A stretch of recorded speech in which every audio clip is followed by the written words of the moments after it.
There's a creature in my cabin. It's been here for 3 days now. It looks human most of the time. It doesn't want my life. It wants my confessions. The terrifying part?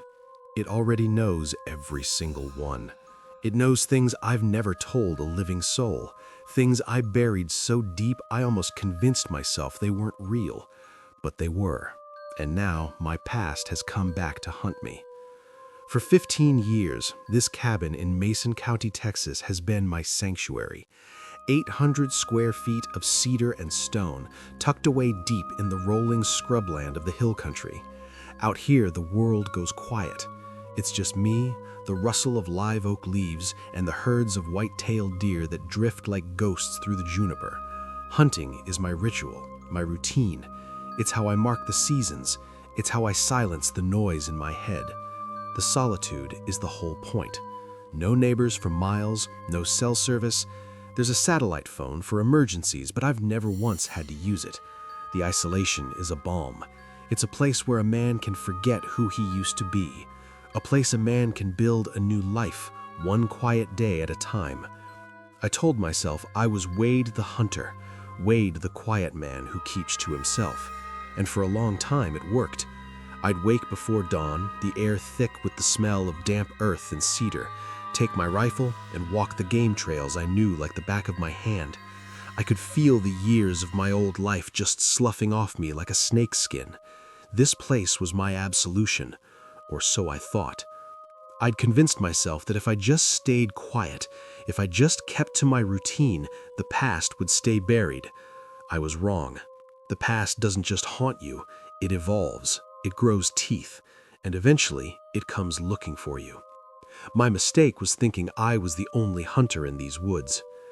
It happened on a cold, foggy November morning. The mist was so thick it clung to my jacket and beaded on the stock of my rifle. Visibility was shot, maybe 50 yards at best. Every sound was muffled, just swallowed by the dense gray air. I was tracking a whitetail, a big 10-point buck I'd been watching for weeks. The silence was absolute, the kind that makes your ears ring. Then I saw it, a shape moving through the fog. It was the right size, the right color, and it moved with the cautious grace of a deer. My heart started hammering in my chest. I raised my rifle, found the shape in my scope. Broadside, a perfect shot. I steadied my breathing, let the crosshairs rest just behind the shoulder, and I didn't hesitate. I squeezed the trigger. The crack of the rifle was immediately smothered by the fog. The shape dropped. I felt that familiar primal satisfaction of a clean hunt. I started walking toward my kill, already thinking about the work of field dressing it. But as I got closer, the shape seemed to change. The form was wrong. It wasn't a deer. I stopped, my boots sinking into the damp soil. Through the thinning wisps of fog, I saw it. It was long, too long. And it was humanoid. Every drop of blood in my body turned to ice. I thought I'd shot another hunter, a trespasser. My mind was racing, panic closing its fist around my throat. But as I took another shaky step forward, the thing on the ground started to move. It unfolded itself, joints bending at impossible angles.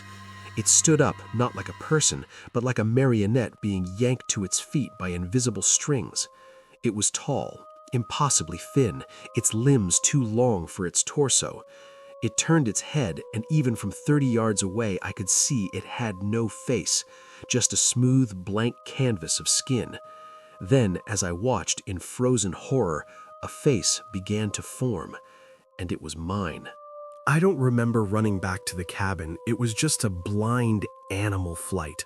I slammed the heavy oak door and threw the deadbolt, my breath catching in ragged, terrified sobs.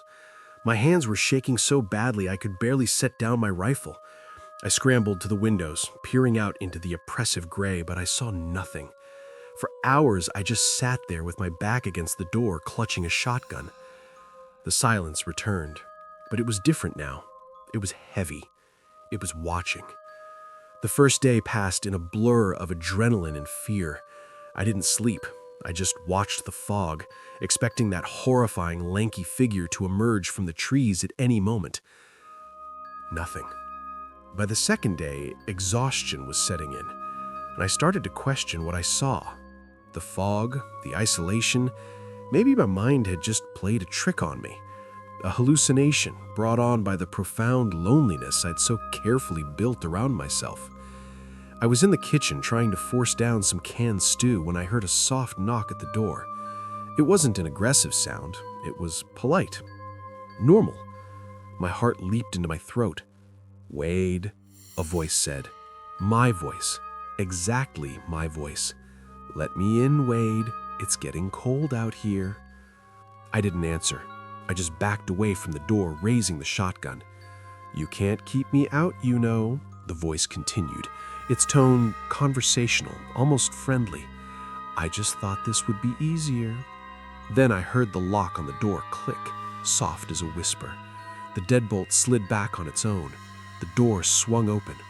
Standing in the doorway was a man. He looked to be in his late 50s, with thinning gray hair and a kind face. He wore simple clothes, a flannel shirt and jeans. He looked like any other rancher you might see in the hill country. He smiled at me, a gentle, unassuming smile. "There now," he said, stepping inside and closing the door behind him. "That's better." "Who are you? What are you?" I stammered, my finger trembling on the trigger. He ignored the shotgun aimed at his chest. He looked around the small cabin, a curious expression on his face. "You've kept this place well, clean, orderly, a place to keep things tidy, both inside and out."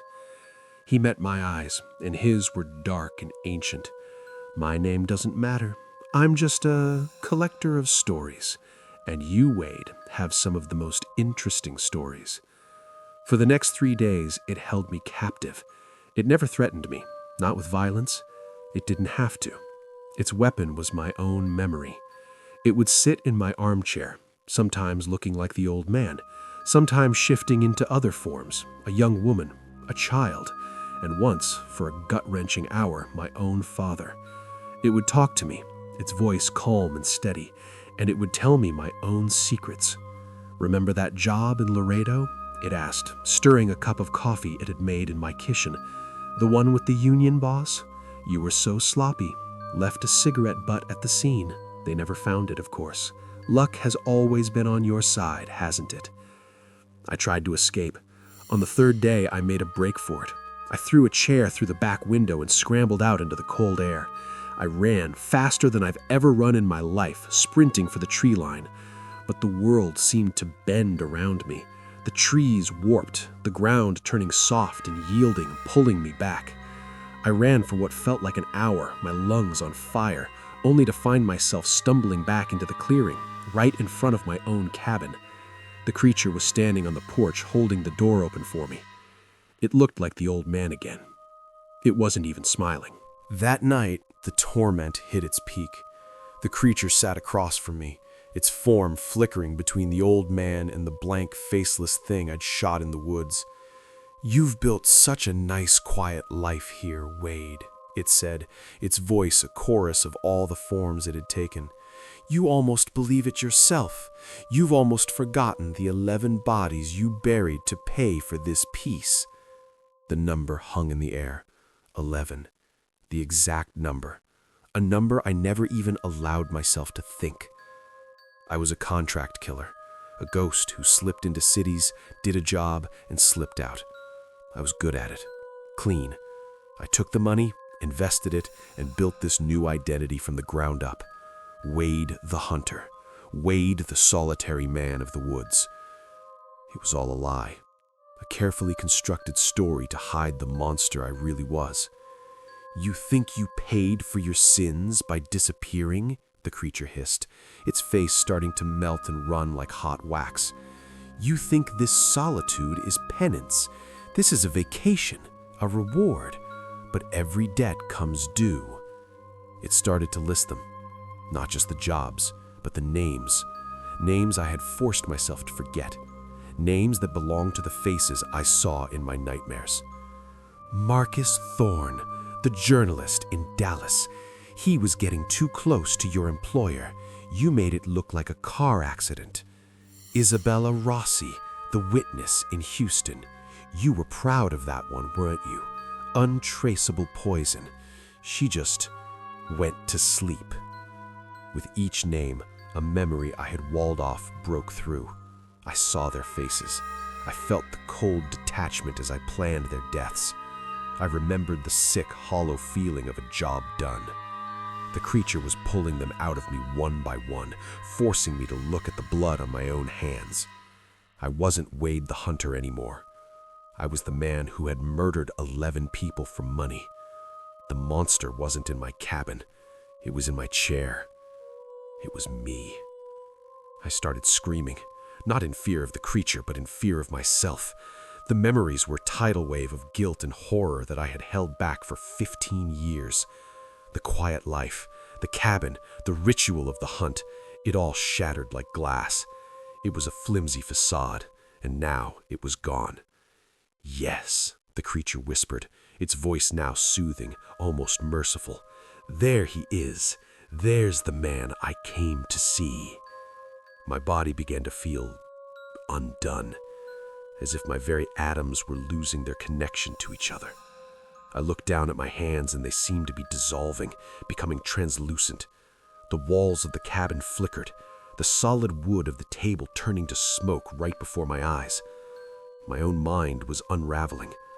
I couldn't tell the difference between memory and the present, between the cabin and the rainy alley in Dallas where I killed my first target. The real horror wasn't what the creature was doing to me. The horror was realizing it wasn't doing anything at all. It was just showing me what was already there. It was stripping away the lie and forcing me to see the rot underneath. I wasn't a man being haunted by a monster. I was the monster, finally being forced to look in the mirror. My sanity, my identity, my very physical form, it was all unraveling under the weight of my own sins. The cabin, my sanctuary, was dissolving because it was built on a foundation of lies, and the lies were no longer holding. I don't know how long I was like that. Hours, maybe days. When I came to, I was lying on the floor of the cabin. It was empty. The creature was gone.